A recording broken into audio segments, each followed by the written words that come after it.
Hello दोस्तों, areca and ऋतु के YouTube channel पे मैं ऋतु एक बार फिर आप सभी का स्वागत करती हूँ। आज है 18 जून 2020 और मैं आप सभी से माफ़ी मांगना चाहूँगी कि इतने दिनों से मैं किसी भी तरह का वीडियो नहीं बना पाई थी, क्योंकि मैं बाहर थी, मैं घर पर नहीं थी। हालांकि ऐसा कुछ नहीं है कि मैं कोविड वगैरह के स्टेज में कहीं मैं एक्चुअली हमारा घर एक बन रहा है, फार्म हाउस बन रहा है, तो मैं वहाँ पर काम करवाने गई थी। तो इसीलिए मेरी हालत आप देख ही रहे हैं कि मैं धूप से इतना टैन हो गई मेरी स्किन की, मैं तो असर आपको मेरे चेहरे पर पता चल रहा होगा। आज है 18 जून 2020। तो न्यूज़पेपर में जो भी इम्पोर्टेंट पॉइंट्स आए हैं वो मैं आपके साथ फिर से शेयर कर देती हूँ। पिछले जो न्यूज़पेपर चले गए हैं, जो रह गए हैं, जो मैं वीडियो नहीं बना पाई, उनकी कोशिश करूँगी कि मैं धीरे धीरे उनके भी वीडियोस बना के कंटिन्यू कर दूं ताकि रेगुलर हो जाए वो। शुरू करते हैं आज का पेपर। आज के पेपर में सबसे पहली न्यूज़ तो वही आई है जो चीन के गालवान, जो हमारी घाटी है, वहाँ पर जो गालवान घाटी है, जो वहाँ पर जो हमला किया है चीन के सैनिकों ने, और हमारे 20 जवान जो शहीद हुए हैं उनके बारे में पेपर में बहुत सारी चीज़ें आई हैं। अंदर का जो देश विदेश वाला पेपर है, इसमें भी काफ़ी न्यूज़ हैं। मैंने इसमें दो चीज़ें हाईलाइट करी हैं। एक तो है कोरोना काल में दुनिया स्वास्थ्य बजट बढ़ा रही, चीन ने रक्षा बजट 6.6% बढ़ाकर 13.68 लाख करोड़ रुपए किया। ये न्यूज़ इम्पॉर्टेंट है हमारे लिए, आप इस न्यूज़ को पढ़ लीजिएगा। इसमें रक्षा बजट और उसकी तुलना दी गई है, पाकिस्तान के साथ भी दी गई है, आप इसको देख लीजिएगा। क्योंकि देश विदेश की जो अभी हम जैसे पॉलिटी वगैरह, इंटरनेशनल अफेयर, रिलेशंस ये पढ़ते हैं, तो उसमें हमें इस तरह का कुछ भी पॉइंट आ सकता है। इसलिए हमें ये एक रक्षा बजट, सैन्य बजट जो है, उसके सब्जेक्ट पर हमारे लिए ये पॉइंट हो सकते हैं। उसके अलावा नेक्स्ट न्यूज़ है हमारी मई में 2.81 लाख लोगों ने हवाई यात्रा की, इसका डेटा दिया हुआ है। ये DGCA जो है हमारा, उसके मुताबिक मई 2019 में घरेलू मार्गों पर 1.21 करोड़ लोगों ने हवाई यात्रा की थी। और मई में spice jet, air India, Indigo को छोड़कर अन्य विमान सेवा कंपनियों की आधी से ज़्यादा सीटें खाली रहीं। ये दिया हुआ है। एक विश्व योग दिवस आने वाला है, आपको पता होगा 21 जून को।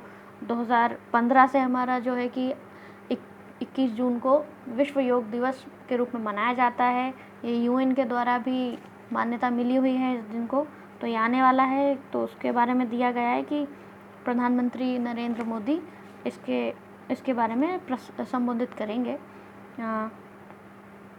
दूसरी न्यूज़ इम्पॉर्टेंट जो है, दूसरी इम्पॉर्टेंट हमारे लिए ये न्यूज़ है, प्रधानमंत्री ने कहा लॉकडाउन अब नहीं, अनलॉक 2 की तैयारी करें राज्य। मध्य प्रदेश समेत 14 राज्यों के मुख्यमंत्रियों से की बात। नेक्स्ट न्यूज़ इसमें इम्पॉर्टेंट है ये कि BSNL के 4G अपग्रेड में चीनी उपकरण इस्तेमाल नहीं होंगे। ये केंद्र सरकार के दूरसंचार विभाग का फैसला आया है, सूत्र के हवाले से खबर आई है। अंदर के पेजों पर हमारी जो इम्पोर्टेंट न्यूज़ है, जो मेन पेज आता है, उसमें हमारा ये है कि लंगड़ा और चौसा भी GI टैग की दौड़ में। यह हमारे आमों की एक वैरायटी होती है। यूपी के लंगड़ा, चौसा और गोरजिद आम को GI टैग दिलाने की कोशिश हो रही है। अब तक दशहरी सहित रत्नागिरी के अल्फांसो, गुजरात और मराठवाड़ा के केसर, आंध्र प्रदेश के बंगानपल्ली, भागलपुर के जर्दालू समेत 9 प्रजातियों को GI टैग मिल चुका है। ये आम की प्रजातियाँ हैं सारी। और इसके अलावा यहाँ इसमें और न्यूज़ नहीं है। अंदर मैंने कुछ पॉइंट्स निकाले हैं। एक तो ये पेज नंबर 3 पर जो न्यूज़ आई है वो है, जापानी कंपनियों ने निवेश में दिखाई रुचि, वेबिनार में शुक्ला ने दिया प्रेजेंटेशन। तो ये आप पढ़ लीजिएगा, इसमें एक आध पॉइंट होगा। बस ये है कि हमारे मध्य प्रदेश में इन्वेस्टमेंट के लिए जापानी कंपनी आ रही हैं। वेबिनार के थ्रू, यानी सेमिनार जो चलता था उसकी जगह अब ऑनलाइन या इस तरह से हो रहा है, तो सिर्फ वेबिनार नाम दिया गया है। तो जापान ने इसमें रुचि दिखाई है मध्य प्रदेश में निवेश करने के लिए। तो ये प्रेजेंटेशन और उसके बारे में जानकारी दी हुई है, आप इसे पॉइंट लिख लीजिएगा। उसके बाद अंदर के पेजेस में एडिटोरियल का जो पेज है, हमारा एडिटोरियल का जो पेज है, उसमें न्यूज़ आई हुई है। आशा करती हूँ मैंने आपको एडिटोरियल के बारे में कई बार बताया है कि आप एडिटोरियल को भले आप थोड़ा थोड़ा लिखें, 1 पैराग्राफ लिखें, 2 पैराग्राफ लिखें, आपको आदत हो गई होगी पैराग्राफ लिखने की, ये बहुत ज़रूरी है। उसमें हमारे एक ये जो फ़ोटो का आया है, ये इम्पॉर्टेंट है। ये है इंजीनियरिंग इनोवेशन जो हो रहा है, दुनिया का पहला एनर्जी पॉजिटिव होटल स्वार्थ दुर्लभ पौधों के साथ खूबसूरत नज़ारे दिखाए गए हैं। 85% ऊर्जा की बचत भी करेगा। इसके बारे में और जानकारी ये है कि उत्तरी नॉर्वे के मेलॉय में दुनिया के पहले एनर्जी पॉजिटिव होटल स्वार्थ का निर्माण चल रहा है। और ऊर्जा के मामले में आत्मनिर्भर होटल कार्बन फुटप्रिंट भी कम पैदा करेगा। दावा किया जा रहा है कि यह दुनिया के बाकी होटल्स से 85% तक कम ऊर्जा का इस्तेमाल करेगा। सोलर एनर्जी के साथ यहाँ जियोथर्मल दीवारें हैं। नॉर्वे में स्विटोर्सन ग्लेशियर आर्कटिक सर्कल की तलहटी में स्थित होने के कारण यहाँ दुर्लभ पेड़ पौधों का भंडार है। स्थानीय मछुआरों के घरों को वहाँ बोला जाता है रोरबू। स्थानीय मछुआरों के घरों से प्रेरित होटल को नॉर्वे की आर्किटेक्चर कंपनी स्नोहेत्ता डिज़ाइन कर रही है। यह 2022 में बनकर तैयार हो जाएगा। बिजनेस भास्कर के पेपर में हमारे लिए काफ़ी सारी न्यूज़ेस हैं, जिसमें से पॉइंट मैंने छांटे हैं कुछ। एक तो हमारा ये मेन जो आर्टिकल दिया हुआ है ब्लूमबर्ग के स्पॉन्सर वगैरह, व्यापार घाटा पिछले 20 साल में चीन से हमारा आयात 45 गुना बढ़ा, 3.30 लाख करोड़ का घाटा। चीन हमसे 3,839 करोड़ का स्टील लेकर 12,000 करोड़ के स्टील प्रोडक्ट हमें बेच देता है। इसमें बहुत सारी चीज़ें आई हैं, आपको पता चल जाएगा।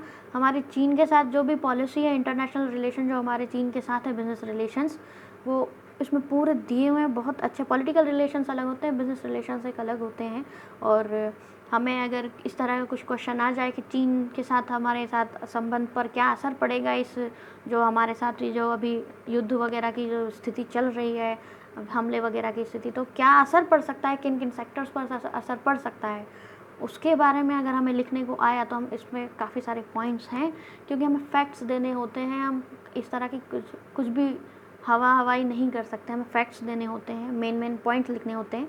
तो इसमें बहुत सारे पॉइंट मिलेंगे, आप इसे लिख लीजिएगा। इसमें बहुत सारे पॉइंट्स हैं, एक चीज़ को डिस्क्राइब किया गया है, बहुत सारी चीज़ें हैं। हो सकता है काफ़ी सारी चीज़ें छूट गई हों, फिर भी इन्हें इतना बड़ा आर्टिकल बनाया है। बहुत सारी चीज़ें, आप इसे लिखिएगा, बहुत सारी चीज़ें इसमें। उसके अलावा नेक्स्ट मैं आपको बताऊं तो इसमें नेक्स्ट न्यूज़ है, व्हाट्सएप का एक मामला आया है। सेबी ने बाटा इंडिया के वित्तीय परिणामों से जुड़ी संवेदनशील सूचना को कंपनी की आधिकारिक घोषणा होने से पूर्व ही लीक करने के जुर्म में एक व्यक्ति है जिनका नाम आदित्य ओम प्रकाश गग्गर लिखा है उनका नाम, उनके ऊपर 15 लाख रुपए का जुर्माना लगाया गया है।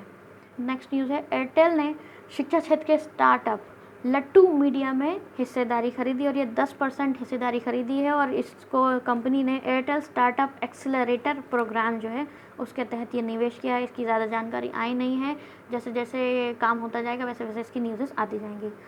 एक फुल फॉर्म एक मेरे पास आया है, तो आप इसको लिख लीजिएगा, AIBDA। ये AIBDA इसका फुल फॉर्म है all India bank depositor association. इसका नाम आप लिख लीजिएगा, ये बैंक जमाकर्ताओं का संगठन है। बिज़नेस पेज में हमारे लिए इतनी ही न्यूज़ थी, और एक न्यूज़ और आप लिखना चाहें तो लिख सकते हैं। टेलीकॉम कंपनियों ने कोरोना काल में दिया 203% तक return.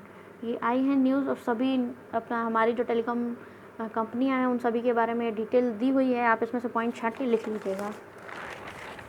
Next news sports section में हमारे लिए 2-3 न्यूज़ आई हैं। पहली तो ये फुटबॉल के थ्रू आई है। बायर्न लगातार 8वीं बार जर्मन लीग चैंपियन हुआ था। स्टेडियम खाली थे, फिर भी खिलाड़ी खेल रहे थे। बायर्न ने 30 बार लीग का खिताब जीता है। बायर्न दूसरी टीम बन गई है जिसने यूरोप की किसी भी टॉप 5 लीग में लगातार 8 खिताब जीते हैं। इससे पहले यूवेंटस ने इटालियन लीग सीरी ए में ऐसा किया था। उसके अलावा नेक्स्ट न्यूज़ है फुटबॉल की ही, चैंपियंस लीग 7 अगस्त है, फाइनल 23 अगस्त को लिस्बन में। ये चैंपियंस लीग की वापसी 7 अगस्त को हो रही है, लीग का फाइनल 23 अगस्त को लिस्बन में होगा। नेक्स्ट न्यूज़ है वॉलीबॉल लीग का भी होगा। फोर्ब्स की रिपोर्ट आई है, बिना फैंस के वॉलीबॉल लीग होगी। मेजर लीग बेसबॉल टॉप 10 टीमों को 10,000 करोड़ के नुकसान की आशंका। ये जो होनी है 26 मार्च से होनी थी, अब ये नहीं हो पा रही है। इसके बारे में जुलाई से शुरू होने की बात चल रही है। ये नेक्स्ट न्यूज़ है 100 मीटर के world champion Coleman drug test miss करने के कारण सस्पेंड किए गए। तो ये 100 मीटर का वर्ल्ड चैंपियन एथलीट अमेरिका के क्रिश्चियन कोलमैन को ड्रग टेस्ट मिस करने के कारण एथलेटिक्स इंटीग्रिटी यूनिट AIU ने सस्पेंड कर दिया है। आचार संहिता की वजह से फैसला लिया गया है। नेक्स्ट न्यूज़ है टेनिस की आ रही है। US ओपन 31 अगस्त है। मिक्स डबल नहीं होंगे, डबल्स का ड्रॉ छोटा किया। US open tennis grand slam 31 अगस्त से 13 सितंबर तक होंगे। इसमें फैंस की एंट्री बैन रहेगी। अब 64 की जगह 32 जोड़ियां होंगी। सभी को वेन्यू पर मास्क पहनना अनिवार्य। इस तरह की न्यूज़ है। उसके अलावा यहाँ पे जो देश विदेश का है, इसमें बहुत सारी चीन से रिलेटेड न्यूज़ हैं। आप इसमें कई सारे पॉइंट्स निकाल सकते हैं। कुछ पॉइंट्स मिल जाएंगे आपको। उसके बाद मुझे जो एक न्यूज़ जो मिली थी वो है कि 66 साल पहले यानी 66 ईयर्स पहले रोपड़ में हुआ था पंचशील समझौता, पत्थर पर लिखे थे सिद्धांत। और आगे न्यूज़ है, भाखड़ा बांध के निर्माण के समय तत्कालीन प्रधानमंत्री पंडित नेहरू ने चीन के पीएम चाउ एन लाई को आमंत्रित किया था। दोनों नेताओं के बीच 28 अप्रैल 1954 को पंचशील समझौता हुआ था। इसके लिए पंचशील पत्थर को 24 घंटे में तैयार किया गया था। लास्ट पेज पर हमारे लिए सिर्फ एक न्यूज़ है और वो है ये कि अमेरिका ने हाइड्रोक्सी क्लोरोक्विन के आपात इस्तेमाल पर रोक लगाई। US food and drugs administration का आदेश। आप इसको पॉइंट निकाल सकते हैं। इसके अलावा